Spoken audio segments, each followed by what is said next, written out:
100 days of health challenge day one push ஒர்க் அவுட்லேருந்து ஆரம்பித்தேன். புஷ் ஒர்க் அவுட்டுக்கு warm up, hands and push up, அப்புறம் 90 டிகிரி ஹேண்ட்ஸ் அண்ட் புஷ்அப் போட்டேன். இது ரெண்டும் போட்டு முடிச்சுட்டு பிளஞ்ச் ஒர்க் அவுட் ஆரம்பித்தேன். பிளஞ்ச் ஒர்க் அவுட்டுக்கு நெகட்டிவ் ஸ்டடல் தான் போட்டேன். நெகட்டிவ் ஸ்டடல் போட்டுட்ருக்கேன், தண்ணி பிடிக்கவா அப்படின்னாங்க. கூப்பிட்டாங்க, நிப்பாட்டிட்டு போனால் அதான் ஆள் இருக்குது வேணாங்கிற மாதிரி 2 பேர் பிடிச்சிட்டு இருந்தாங்க. சரி, ஒன்றுக்கு 2 பேர் இருக்காங்கன்னு சொல்லி மறுபடியும் மேலே போய் ஒர்க் அவுட் போட ஆரம்பிச்சிட்டேன். ஸ்டடல் நெகட்டிவ் மாறி மாறி போட்டேன். வால்யூம் அதிகமாக போட்டேன். 20 செட் 3 ரெப் போட்டேன். அதுக்கு இருட்டிருச்சு. மணி என்ன ஆகுது, சாப்பிட வரையா என்ன அப்படின்னாங்க. சரின்னு ஒர்க் அவுட்டை பாதியில் நிப்பாட்டிட்டு கீழே போய் சாப்பிட ஆரம்பிச்சிட்டேன்.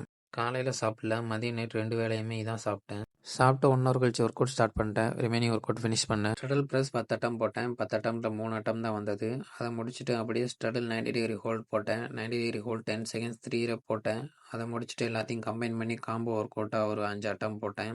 ஃபார்ம்லாம் பார்க்கல, எவ்வளோக்கு எவ்வளோ புஷ் பண்ண முடியுதோ அவ்வளோக்கு எவ்வளோ புஷ் பண்ணி போட்டேன். அப்போ தான் ஸ்ட்ரென்த் இன்க்ரீஸ் ஆகும்னு சொல்லிட்டு முடிச்சுட்டு லாஸ்ட்டாக 10 ஹேண்ட்ஸ் அண்ட் புஷ்அப் போட்டேன். அதுக்கப்புறம் தூக்கம் வரல. இதை சாப்பிட்டுட்டு அணியை பார்த்துட்டே அப்படி தூங்கிட்டேன்.